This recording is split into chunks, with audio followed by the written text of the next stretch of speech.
Agora nós vamos ter a segunda palestra, Alternativas de Aproveitamento Industrial de Beterraba, Conserva, Farinha e Polpa Congelada. Para esta palestra, quero convidar a doutora Schiller Aparecida Garcia Berbari. Ela é engenheira de alimentos, formada pela Fundação Educacional de Barretos, mestre em Ciência e Tecnologia de Alimentos pela Exalc USP, doutorado em Tecnologia de Alimentos pela Universidade Estadual de Campinas e atualmente é pesquisadora científica e diretora do Centro de Pesquisa e Desenvolvimento de Hortícolas do Instituto de Tecnologia de Alimentos, o ITAL, em Campinas. Tem experiência na área de ciência e tecnologia de alimentos, com ênfase em tecnologia de produtos de origem vegetal, atuando principalmente nos seguintes temas: palmito, tecnologia, acidificação, processamento e vida de prateleira, e outras espécies também. Então, Schiller, por favor, venha ao palco.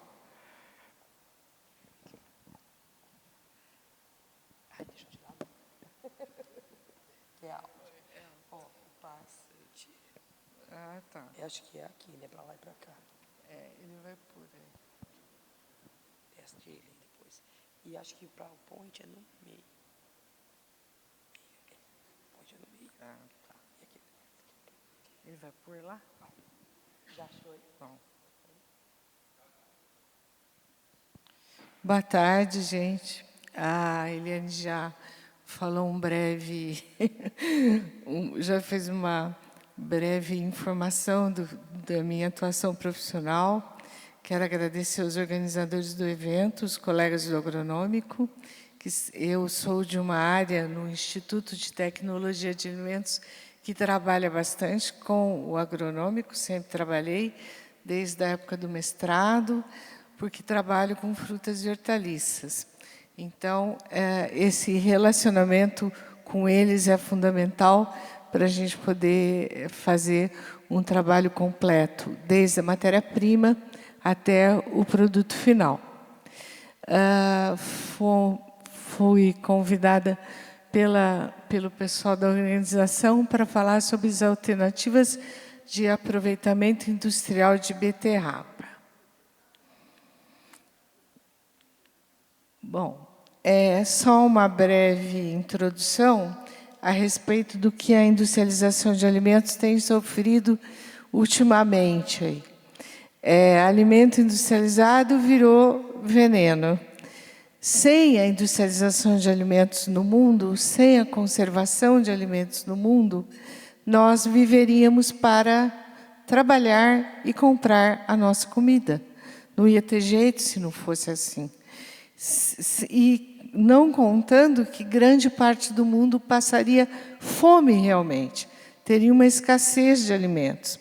As pessoas soltam frases ao léu, falam a respeito do que não conhecem muito bem. É lógico que existe alimento industrializado que não tem a característica de saudabilidade que tem, como os que você faz em casa. Não é para dar salsicha para a criança todo dia, mas dizer que molho de tomate é um produto pronto, aquele do sachê, faz mal, não é assim. Não faz mal e não tem muita diferença do que você faz na sua casa.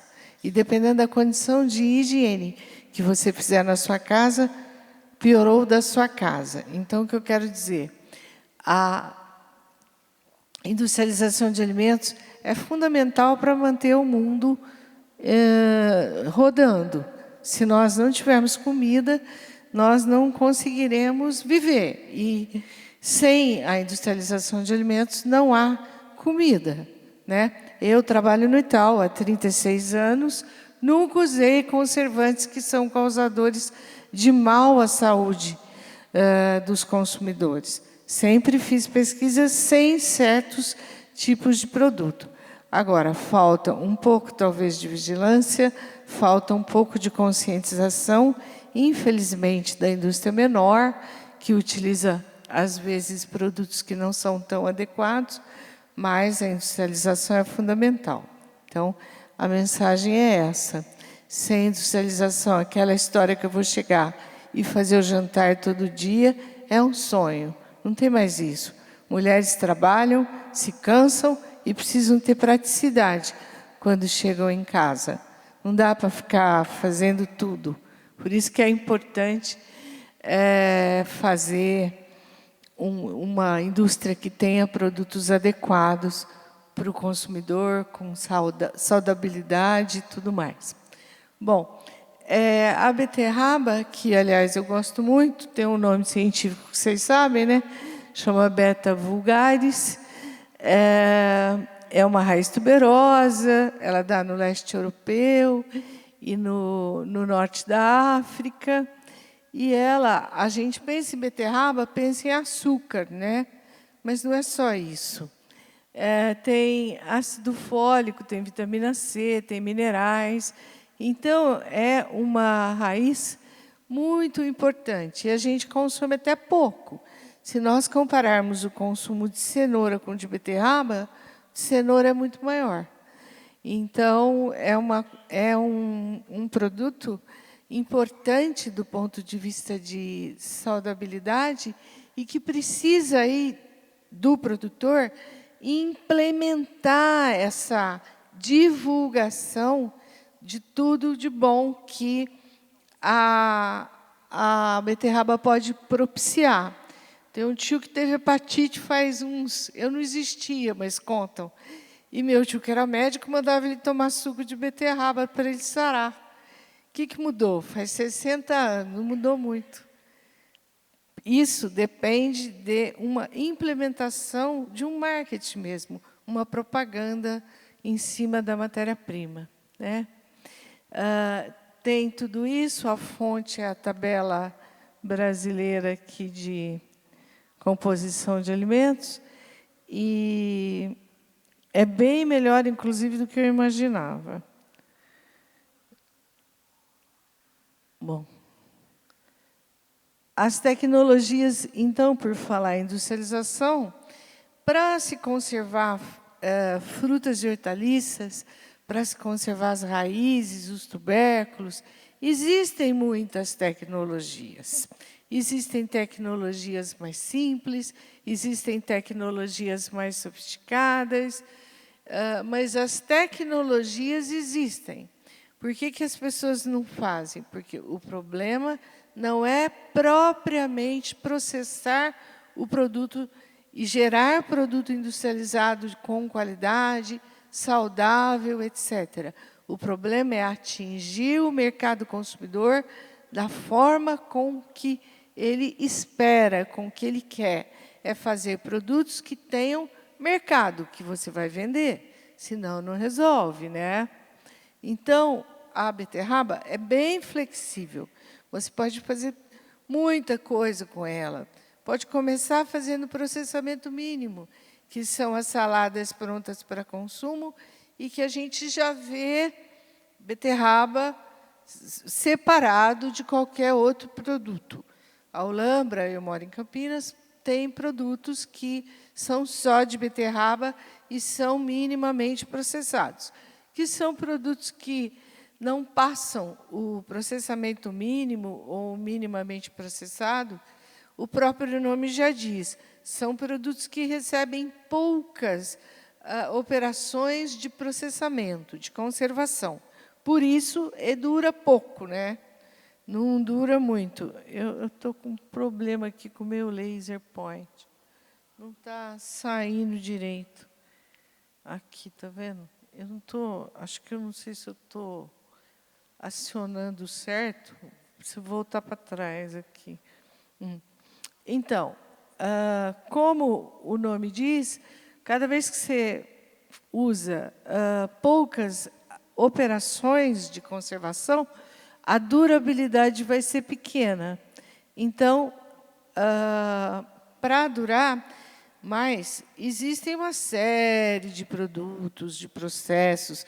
em termos de processamento mínimo. Você usa algumas substâncias que vão prorrogar, vão evitar, vão prolongar essa vida de prateleira, que é muito curta, que dura 6, 7, 8 dias, desde que armazene a 5 graus.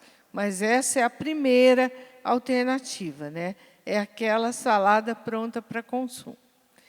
A outra alternativa é uma típica e que já teve no mercado, mas tem um pouco de dificuldade também de comercialização, que são os produtos enlatados, e que aí você parte para o produto que é feito tipo picles, um tipo de produto muito processado no sul do Brasil, porque a população de origem alemã gosta muito disso, de picles, e aí o picles de beterraba é um dos mais importantes, ou a beterraba enlatada, que aí é um produto que se comercializa em países na Europa, na Escandinávia, onde você tem problemas de clima.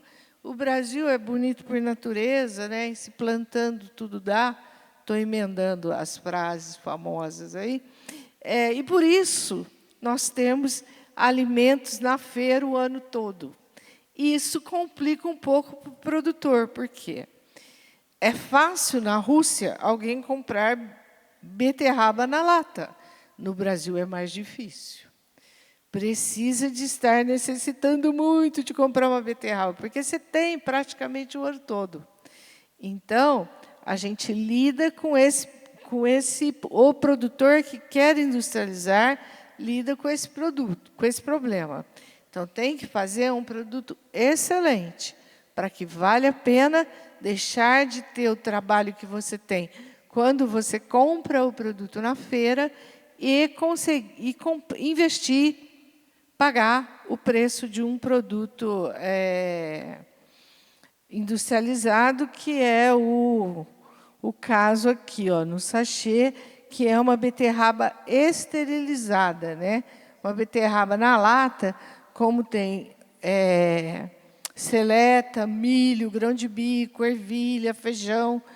Pode ter beterraba também, pode ter cenoura também. Por que não tem? Possibilidades tecnológicas existem. Não tem porque o mercado não absorve. Então, não adianta você investir num produto que o mercado não vai absorver.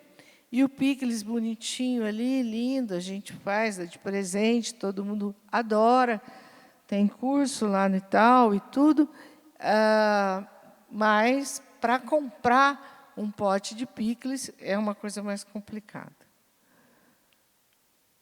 Bom, uma outra forma é o congelamento. Pode fazer beterraba congelada, tem que fazer um branqueamento antes, para que não haja aquele escurecimento durante o armazenamento. E no congelado, você vai ter muitas alternativas. Vai ter, por exemplo, a alternativa de fazer os cubos e de fazer também polpa congelada, para ter um tipo de consumo que não tem no Brasil. A gente não toma suco de beterraba, a gente não adoça suco com beterraba. E poderia, naturalmente. A gente não toma sorvete que tenha o tom voltado para o vermelho, que tenha beterraba na formulação, melhorando nutricionalmente o sorvete de uma forma muito importante. Não se faz isso. Por quê? Alguém precisa falar para o produtor de sorvete. Olha, se você fizer o sorvete de mirtilo e você colocar beterraba, vai ficar mais bonito, vai ficar mais rico, vai ficar mais importante. Dá para você tirar um pouco de mirtilo ou não colocar tanto. O preço vai ser muito atrativo. Então, tem muitos benefícios. Não é a parte tecnológica que falta desenvolver, é a parte de mercado. É a propaganda, é conhecer o produtor, conhecer o que ele planta e saber do valor e saber para quem ele tem que vender isso. Então, já pensou? As grandes produtores de sorvete, se começassem a usar polpa congelada de beterraba para alguns tipos de sorvete, onde é possível, que tem a cor, né? No caso da beterraba vermelha, então você não tem para todo, você não pode usar em todo sabor, mas vários sabores e alguns sabores muito importantes poderia ser usado. Isso não se faz, simplesmente. E polpa, industrializar polpa em forma de polpa congelada, é uma coisa simples. É mais simples do que fazer o cubo de beterraba, que você tem que congelar rápido, porque senão depois fica ruim no descongelamento. Uma série de coisas. Então, falta, às vezes...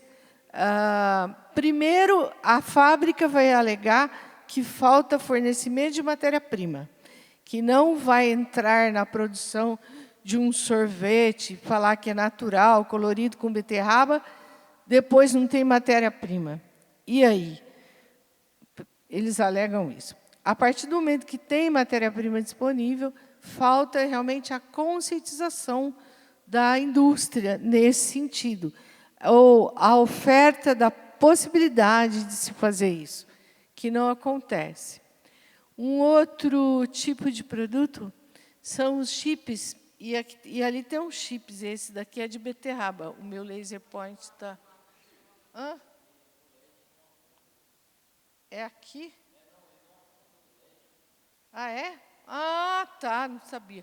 Ali tem uma beterraba, onde está a setinha.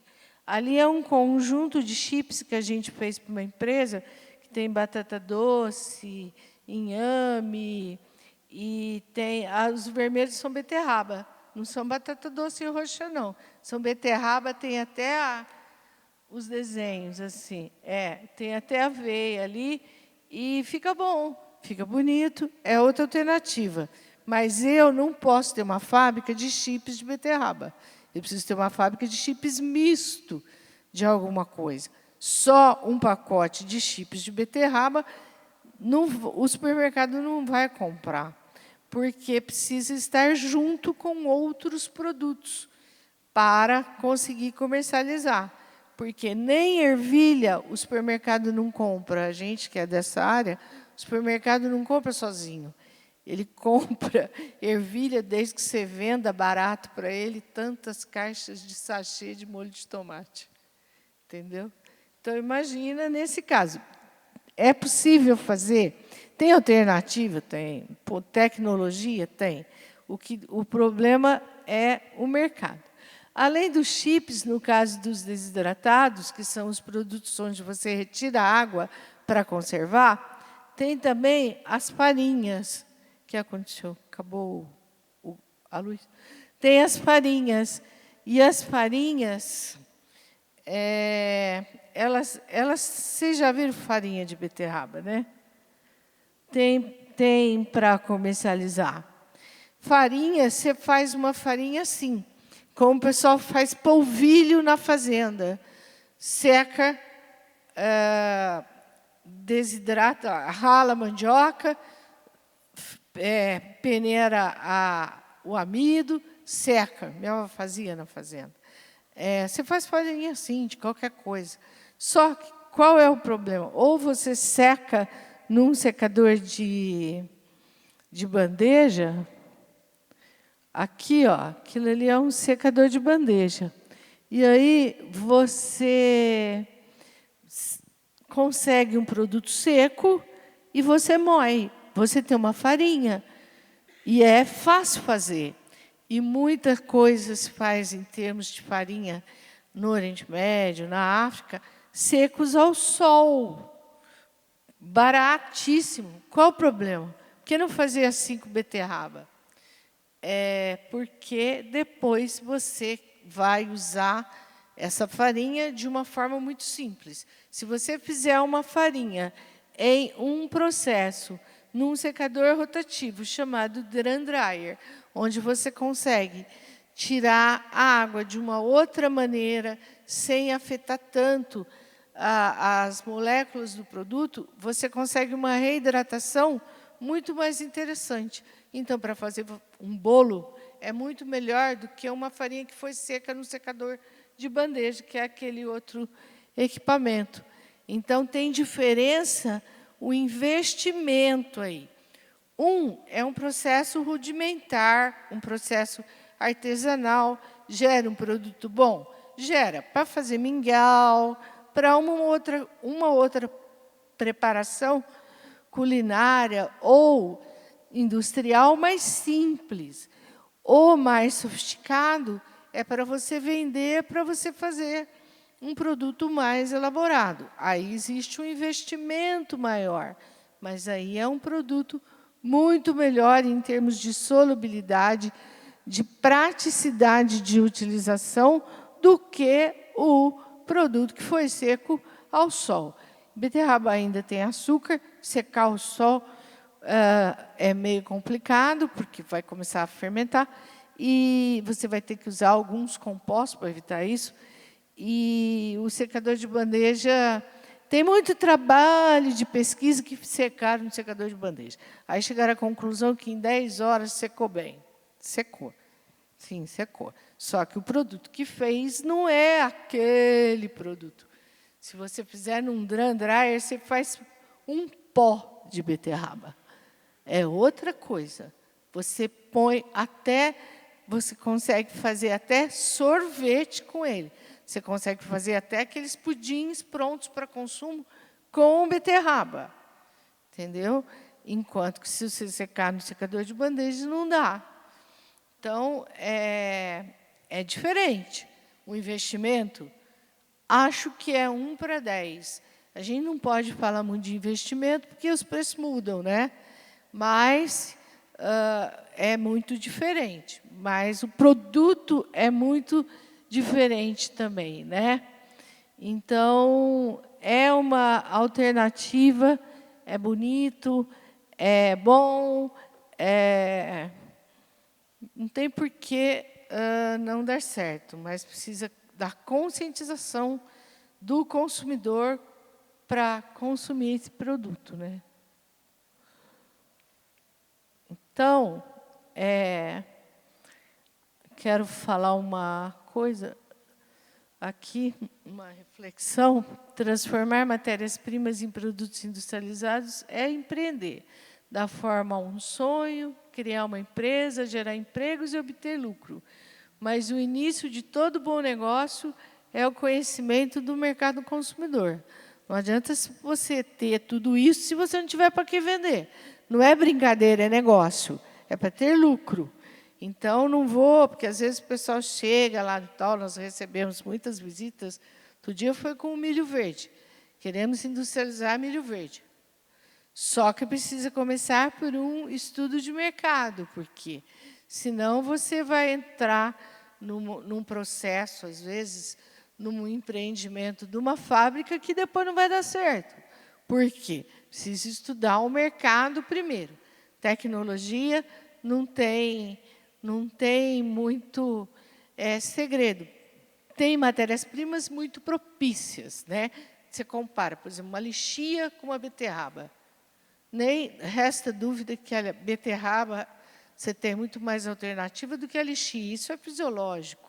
Um é loiro do olho azul, outro não é do olho preto. Então, são coisas que são da fisiologia da matéria-prima. Então, no caso da beterraba, tem bastante alternativa.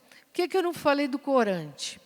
O corante de beterraba, que se extrai com água, se extrai com álcool, a betalaína, é ele é hidrossolúvel, ele é solúvel em água. Por que eu não falei? Porque foge um pouquinho da minha área de atuação, que são os produtos. O corante, nós temos um colega que trabalha bastante com urucum lá no Itaú, e o corante natural também é uma alternativa. Só que aí você pode fazer corante em pó, você parte para outros tipos de fábrica. Se a de farinha é cara, a de corante é mais cara ainda, mas também é possível. Eu não falei porque a ideia era mostrar as alternativas para se fazer alimentos, mas pode fazer um corante com fins alimentícios, farmacêuticos, cosméticos, etc. e tal. É possível fazer também, aí foge um pouco da área de atuação do meu departamento. Meu departamento é um departamento que trabalha com frutas e hortaliças. O ITAL é um instituto de pesquisa da Secretaria da Agricultura, nasceu no agronômico há 63 anos atrás, é vizinho do agronômico, não tem 700 hectares, tem só 18, eles deram só 18 para nós. Então, nós não somos assim tão grandes, mas estamos lá. Eu sou diretora da área, mas eu só tive esse emprego na vida, trabalhei com frutas e hortaliças a vida inteira. Fiz 2 teses com congelamento, mas trabalho atualmente muito com palmito. Vou todo ano lá no Vale do Ribeira para fazer. Tem algum evento, vou sempre fazer alguma palestra lá, porque a gente tem um trabalho grande com palmito.